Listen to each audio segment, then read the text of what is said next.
your hands, just go ahead and smash it. Just smash it. Look at all the foam. Just smash it. Smash it. Smash it. A few more yellow drops. Now, and remember what I said about water rocks? After it's been left for quite some time, you end up crystallizing with each up crashing down. Now this is called a pyroclastic flow. And what it is, it's a bunch of ash, rock, sand that comes down at a very high speed and it's very, very hot.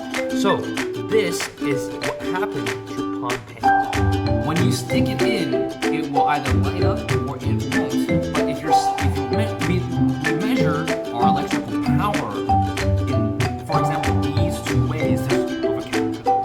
But there's one very important thing that I want to remind. The gravitational pull of the Earth must be beaten by this fire that's pushing the rocket up and home. And all you're going to do is